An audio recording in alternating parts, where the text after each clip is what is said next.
സഭാപ്രസംഗകൻ 1-ാം അധ്യായം 1 മുതൽ 18 വരെയുള്ള വചനങ്ങൾ.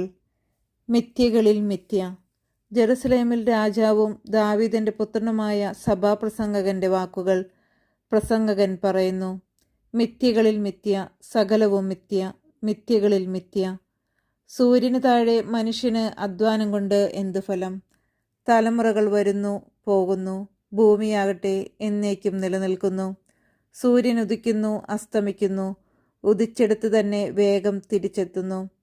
കാറ്റ് തെക്കോട്ട് വീശുന്നു, തിരിഞ്ഞു വടക്കോട്ട് വീശുന്നു, വീണ്ടും തെക്കോട്ട്, അങ്ങനെ അത് ചുറ്റിക്കറങ്ങിക്കൊണ്ടേയിരിക്കുന്നു. നദികൾ സമുദ്രത്തിലേക്ക് ഒഴുകുന്നു, എന്നാൽ സമുദ്രം നിറയുന്നില്ല. ഉറവിടത്തിലേക്ക് വീണ്ടും ഒഴുക്കു തുടരുന്നു. സകലവും മനുഷ്യന് ക്ലേശഭൂയിഷ്ടം, അത് വിവരിക്കുക മനുഷ്യന് അസാധ്യം. കണ്ടിട്ട് കണ്ണിനോ കേട്ടിട്ട് ചെവിക്കോ മതി വരുന്നില്ല.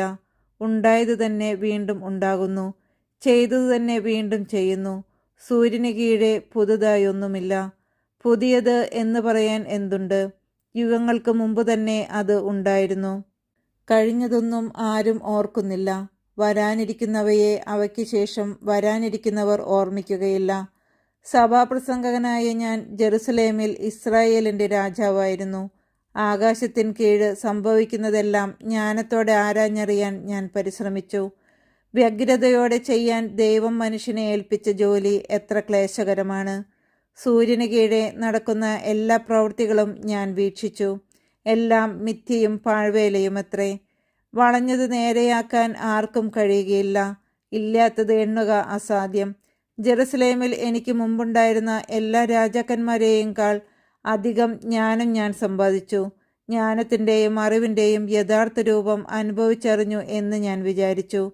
ജ്ഞാനത്തെയും അറിവിനെയും ഉന്മത്തതയെയും ഭോഷത്വത്തെയും വിവേചിച്ചറിയാൻ ഞാൻ ഉദ്യമിച്ചു. ഇതും പാഴ്വേലയാണെന്ന് ഞാൻ കണ്ടു.